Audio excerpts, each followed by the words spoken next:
Welcome back to the Step Out and Thrive podcast. I am your host, Bethany B. Joy, and if you're here, well, let's talk about what you're going to get. This is how you know that you're in the right place. One, you're enjoying this right now.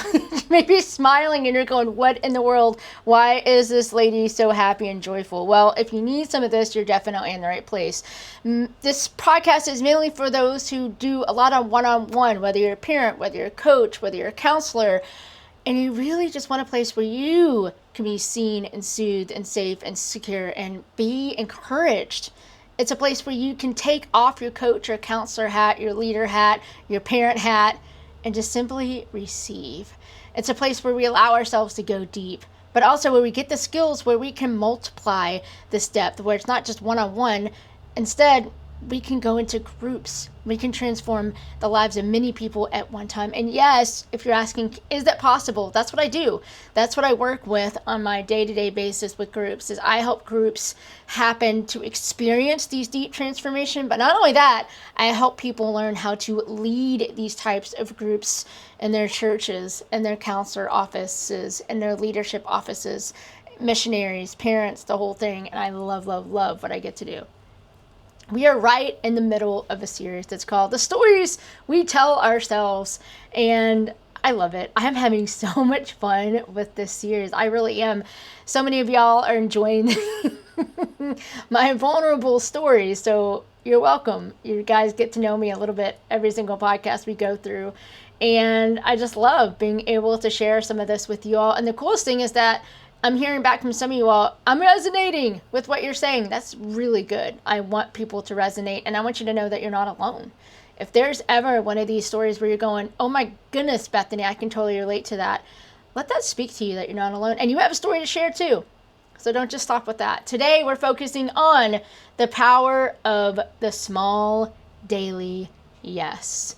This has been a huge one. All of these have been huge in my life, but this one recently has been a huge thing in my life. And what are the questions you ask? Well, the questions that were asked on the Facebook group and the Facebook post, actually, it's my main page. I would say it's active, but it's still down. Facebook doesn't like me right now. So if it ever gets reactivated, you can actually see it. But the post was simply, hey, if I do some podcasts, what kind of questions would you guys want me to answer? And so this is what the series is coming from, is really the questions that you guys sent in. And today, the two that we're tackling is, number one, what is a simple thing you do regularly that makes a big difference? And that was sent in by Stephanie. Such a good question. And the second one was, what brings you joy? And that's from Sandy. And Sandy, shout out to you, my friend. I know exactly where that comes from. And Sandy is the person who helps me out with the Being Known podcast Facebook discussion group. And she's amazing at what she does. She's got the organization where I have the creativity and the drive. And she is the one who keeps it contained. So really appreciate everything she does. So we're going to answer both of those two questions, the joy and then about the simple practice. And the story that I want to tell, oh my goodness, I don't think I've ever shared this on here before. So this will be a first time. So story time with Bethany. The story that I have to share today was one day, and it was when I was going through my hearing and vision loss journey. I remember that. And I do remember that I was currently on the worship team, and I was playing drums actually for our worship team. And I love drums. If you know me, you know that I love drums. And I didn't currently have a drum at home at the time, but I was on the worship team, and I knew it was getting harder for me to really hear well enough to feel comfortable playing loud enough. And so it was this tension. And I remember I was wrestling with the decision about stepping down. It's not something I wanted to do, but it's something that, I felt like I needed to do. And that morning was just crazy. I don't even remember what all happened, but I remember that my normal routine was thrown off completely. I did not get to go to the CrossFit place that I wanted to go to because something was going on with the boys. And then I just had a morning where I was getting calls and just nothing was going like it needed to. So my normal morning routine of just quietness and being able to spend time with God and get my exercise in didn't happen. And sometimes when this happens, normally I just go, okay, I'm just going to take a break. and I'm going to, make it happen. But today was one of those days that I just didn't do it. I just felt like I needed to go on to the next thing. Around afternoon time, especially around the time that boys had to do homework, I lost my cool, and I didn't go not crazy, nothing like that, but I think all three kids needed something from me at the same time, and I literally got to the point where I took the dog and I said, y'all, fend for yourselves for a minute, I need to take the dog for a walk. And that's what I did. So I grabbed the dog's leash and I just went outside, and I just remember feeling so overwhelmed, so burned out. I had not stopped that whole day. And right when I went to go put the phone or my headphones on at that time, God stopped me. He said, can we talk? I was like, oh yeah, hey, how are you? One of those moments. And I kind of like those moments because I just feel like, okay, I need this peace. And I remember I had not even turned the corner out of my neighborhood before I felt tears well in my eyes. And I believe I was really walking through that reality that I was going to have to step down from worship team. And I didn't want to, because it meant more changes. And I really enjoyed that time of playing drums. And I remember walking and kind of talking to God about this, how it's not fair, and how I was just so frustrated and how I couldn't hold all this together. And it was really sweet, because one thing he brought back to my mind was, ever since I was little, I would be in the bathtub, like really little, and I would have this like container of, at least this is what we did. We have a container, like a little bucket that you would pour over your head, right, when you're little, and that's how you would wash your hair, right? Well, that's how I did anyway. And when I was little, I would flip it over, and I would put like a washcloth over it, because a washcloth made it into a drum, and I would just drum for a little bit. I mean, I was drumming ever since I was little. And he was like, Bethany, he's like, that doesn't just disappear just because you're not on a worship team. That's still there. I've given you a rhythm to walk through life. I'm still giving you places where you can play your drum. Don't give up. Keep playing your drum. Look for the drums that I'm placing in your life. And I will never forget coming back home and smiling, and I just couldn't get that picture out of my head. And I knew it was God, because that image, those memories had not come up before that day, really. And my boys were like, what happened on the walk, Mom? You need to go for more of those, and it just changed everything. And so why do I share that today? Why is that so important? It's talking about the little breaks, the little bits of time, the little small things that we do. Because here's the lie that I told myself for the longest time, and I still struggle with this. The lie that I told myself is, real change requires big moves and dramatic transformation.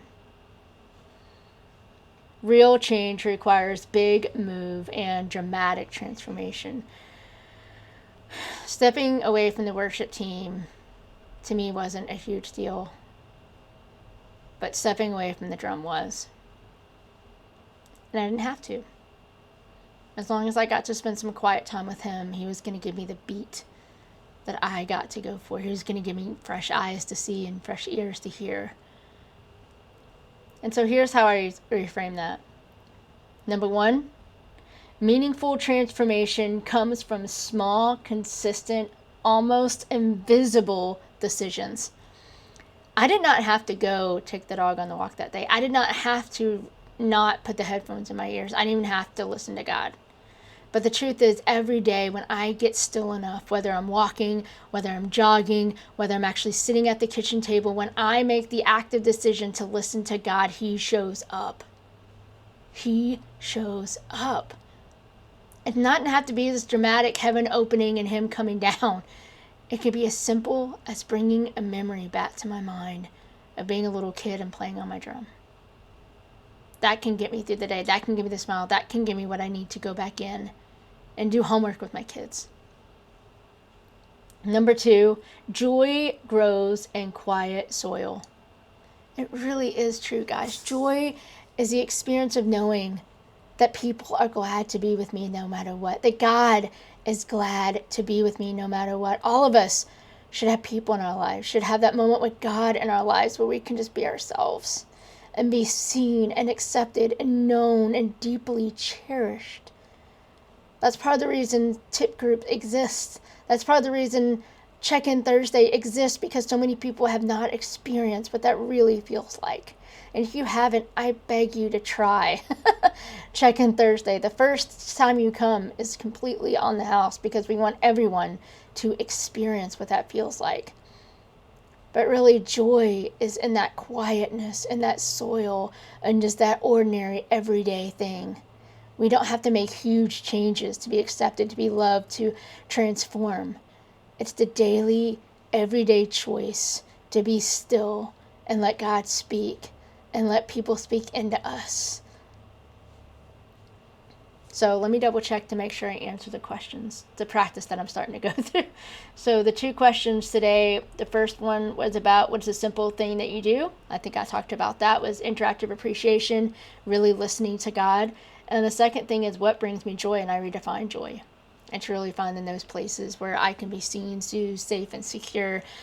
And that's why we have Tip community groups, and that's why we have Check-in Thursday. So let me go ahead and mention the big step out and thrive question for the week.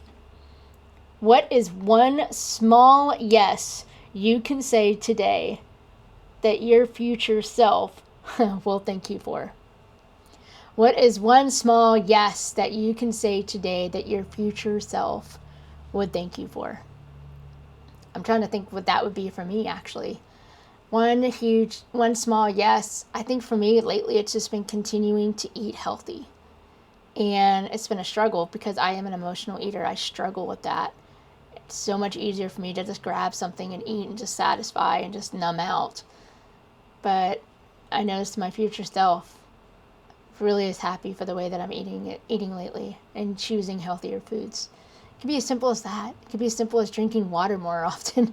It could be as simple as being still for 5 minutes and listening to God. It could be as simple as making that call and just staying on the phone with a friend. What's that simple yes that you can say that your future self would thank you for?